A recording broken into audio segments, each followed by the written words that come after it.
Hello, and welcome to the Storm of Scripture. This lesson continues our walk through the book of 1 Corinthians. This time we'll be looking at 1 Corinthians chapter 7. Chapter 7 resumes a discussion of human sexuality and marriage, a topic that began in chapter 5 with an unhealthy relationship of a man having sex with his father's wife. In chapter 7, the focus is on healthy relationships and healthy attitudes towards sexuality and marriage and singleness. This chapter also includes some of Paul's most confusing advice concerning having reason for celebrating but not celebrating, having possessions but acting like you don't have them. It's some confusing words that most scholars would explain as advice for surviving a moment of crisis. At the end of the video, I share how my own experience of living through the COVID-19 pandemic has shed some light on what that advice might mean in the actual practical working out of living through a literal moment of crisis. Thank you for joining me as we examine the scriptures and look at the treasures in 1 Corinthians chapter 7. Let's just start with verse number 1 of chapter 7. Paul says, "Let me now turn to the matters you wrote about. It is good for a man to have no sexual contact with a woman." Paul says we're going to turn to the matters you wrote about. Earlier he was addressing divisions in the church because of some things that members of Chloe's household had reported to him, and he starts by addressing those things, one of which of these issues was that sexual immorality he handles in chapters 5 and 6. But apparently, when he says they wrote to him about these things, this was from another source besides Chloe's household. They were also communicating. So it's like maybe members of Chloe's household came to him with a verbal report about how things were going on in Corinth, and also a written request from members of the church saying, "Could you please help us understand these things?" What they wrote to him is, how would you answer the question of total abstinence? Should we just totally avoid sex altogether? To me, it seems like another symptom of the divisions in Corinth, that we've got one group of people saying the stomach for food and the food's for stomach and whatever is natural and however we want to behave, if it feels good, do it sort of thing, almost a Christian, if you will, hedonism. Against now the people who are writing him saying, should we just not have sex ever? Should we just avoid that altogether? Is that the most spiritual way to live? And I can just see Paul sort of exasperated after saying, no, you're not supposed to just indulge in whatever sexual behavior you want to. You can't just be licentious. That's not right. And then somebody says, then obviously the answer to that is just the other extreme. We just don't do it all. No. He explains that, of course, healthy sexual relationships in a marriage is fine. He says in verses 2 through 5, well, yes. And he kind of gives this concessive opening, like, sure. And Paul, speaking as a single person, apparently, because he advocates and says, I wish single people would just stay like me, implying that he is, in fact, one of them, a single person. He's not going to have sex. And sure, if you're in that case, sexual abstinence is what you should do. So he's not saying sexual abstinence is wrong in and of itself, but he says, the temptation to immorality means that every man should maintain sexual relations with his own wife and every woman with her own husband. The man should give his wife her marital rights, and the woman should do the same for her husband. The woman isn't in charge of her own body. Her husband is. In the same way, the man isn't in charge of his own body. His wife is. Don't deny one another, except perhaps by agreement for a period of time, so that you may have more space for prayer. But then come together again, in case the Satan might tempt you because of your weakness of will. And then here at the end of that phrase of this passage, we see N.T. Wright translating the proper name Satan as the Satan, again trying to hark back. He believes Paul is drawing on that Old Testament figure that is not a proper name, but a title of a function, which is accuser. We might call it a prosecutor, in a legal sort of setting. This accuser is always trying to undermine Christian ethic. It was a Jewish philosophy, which we see talked about in the Talmud and other places, a Jewish attitude that healthy sexual relationships within a marriage was the best deterrent to immorality, immoral sexual behavior outside the marriage. If there is a healthy sexual relationship in the marriage, then you'll be less tempted to go outside of it. Paul is basically affirming this idea, this philosophy, that yes, inside marriage, if you can maintain healthy sexual relationships, you'll be less tempted to go outside. So sex in and of itself isn't bad, and within the marriage, it's in fact encouraged. This is the answer. The answer to immorality outside marriage isn't no sex ever, but healthy sexual relationships inside marriage. Now he's going to go on to a variety of advice for different kinds of marital statuses throughout chapter 7. This isn't a seminar on marriage relationships per se. I'm just walking through the passage, so I'm just going to let Paul's advice stand on its own. Now he's going to talk to Christian couples and couples where only one person is a Christian and young people who aren't married yet. He seems in my mind, as I read and study this, to be going in a kind of sequence from the most experienced with marriage, sort of like with the widowed, sort of been there, done that sort of people who've already been through marriage and that relationship personally, to those who are currently experiencing marriage or in the midst of it, to people who haven't ever been married before. N.T. Wright, in one of his commentaries on 1 Corinthians 7, suggests that this first group, which he does simply call the unmarried and the widowed, that might be contextually better understood to mean like the formerly married, rather than simply unmarried. The people who have been married already before, but aren't now. Widowed obviously fits that category. I think that possibly in that category would also be divorced people who were divorced, prior to becoming Christian. People don't just start your walk as a Christian, especially with Paul's audience, who were already adults before they became Christians, so they have history already behind them. My tendency is to think that this first bit of advice are for people who find themselves single again after having been married before. In verses 8 and 9, he says to them, it's okay to stay single. He says it's better to marry than to burn. Most commentators say the burning is sexual desire, so it's perfectly okay to be single. Sexuality is a strong impulse, and if you are unable to manage that, get married rather than have that be a constant temptation. What was he just talking about? How healthy sexual relationships in a marriage is a deterrent to immorality. So, if you feel constantly tempted to immorality, find and foster a healthy marriage relationship. That is, I think, kind of the bottom line on that. Now in verses 10 and 11, he's addressing Christian couples. And he says to them, just don't divorce. And he reminds them that this isn't just Paul talking, but Jesus gave them the same advice when Jesus was teaching. He said, don't get a divorce. Jesus said it, Paul says it, don't do it. And if you do get a divorce, be ready to reconcile. For Paul, reconciliation is always a high priority. If there's any chance of reconciliation, you should seek after it. And so if both members of a couple are faithful Christians, but for some reason get a divorce, he encourages them to stay in a position to reconcile. That means not getting married again for either one of the parties, because that would preclude reconciliation. And he wants to keep the lines open for reconciliation at all points. Then he gives advice to the married where only one is a believer. He says, well, in that case, don't get divorced over religious differences. That's not a reason for breaking up the relationship. In fact, if you can remain married to the unbeliever, you'll influence your spouse and children for the better. He says that you will cause them to be holy.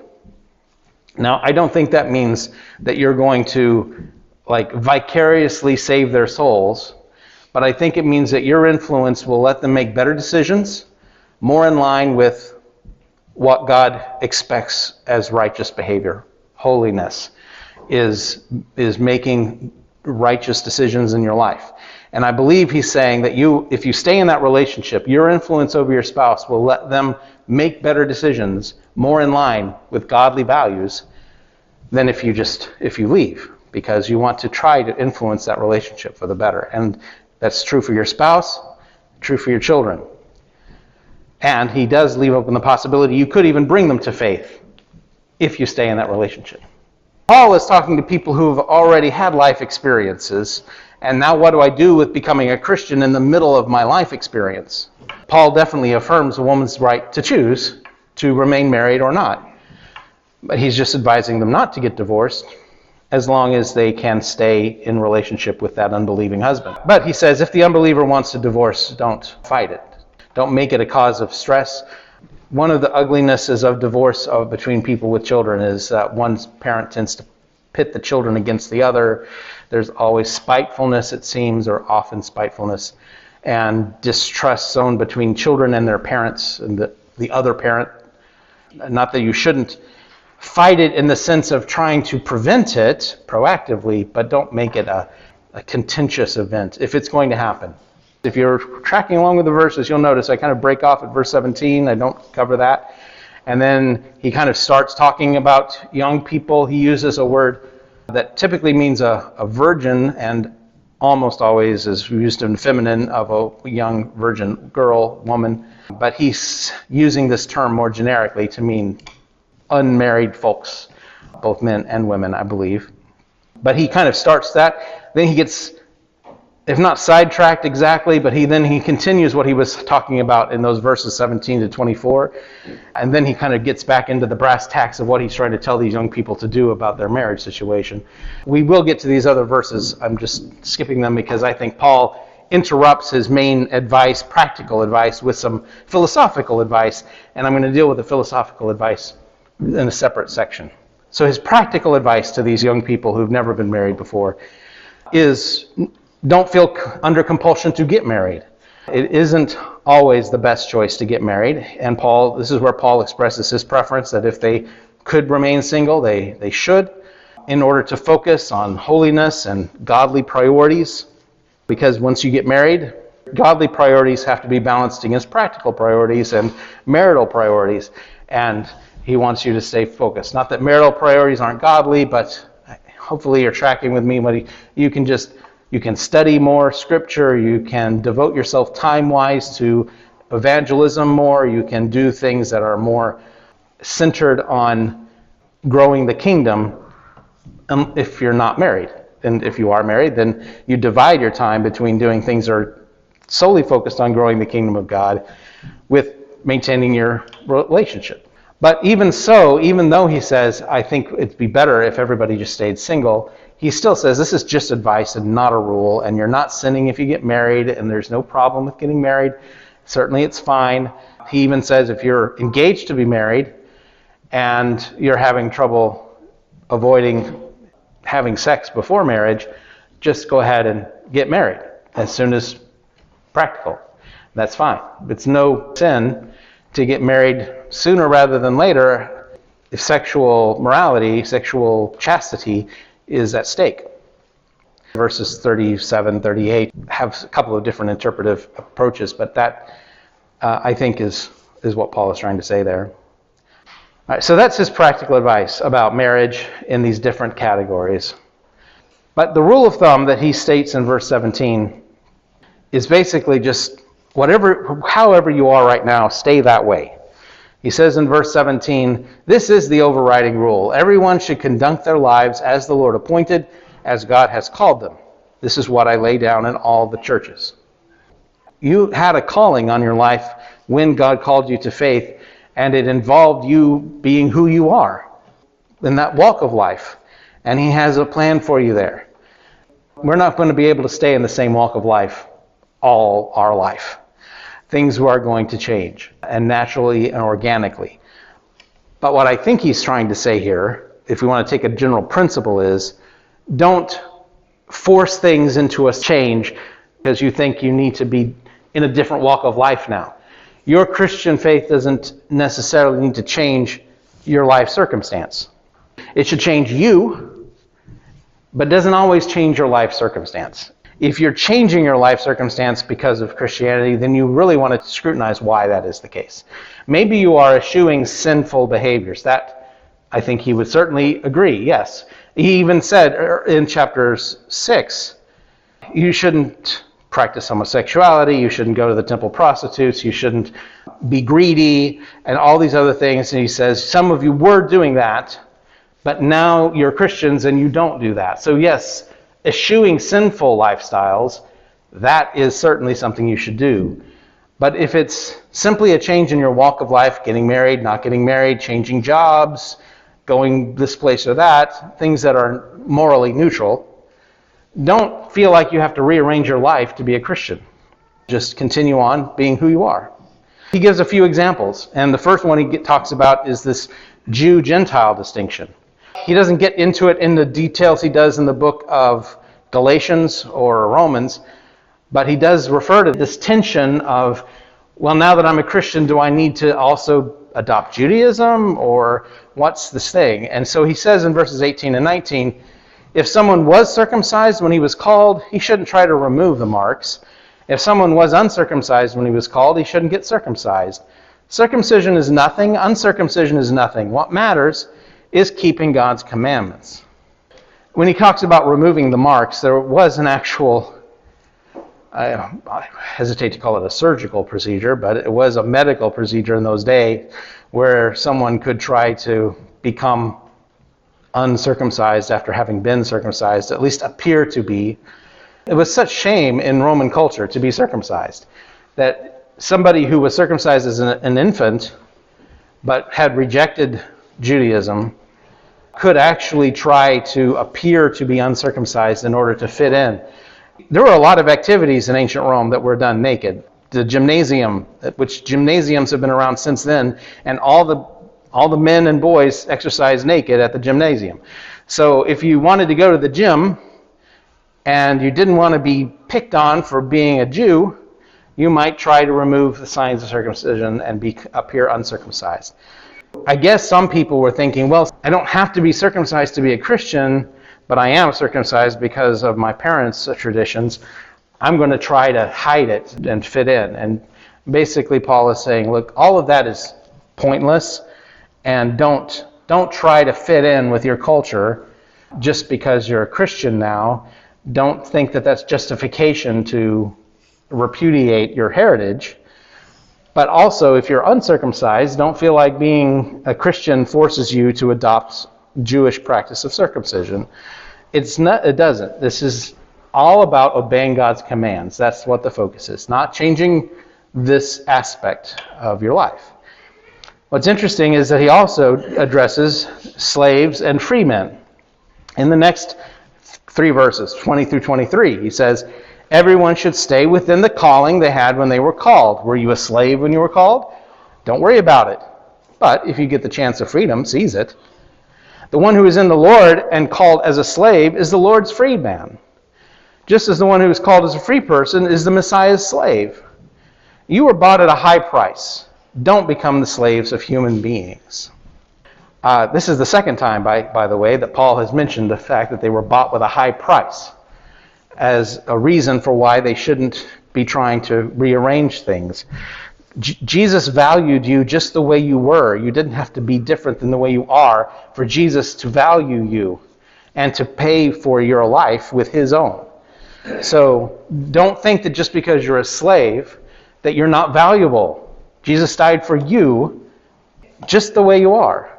Now, he does say, if you get a chance to be free, take it. Paul is not pro-slavery. He is simply acknowledging the realities of his day and telling people who are in that slave condition they are valued. And the people who are not slaves, who are free, they need to recognize that in terms of the Messiah, he bought them with a price too.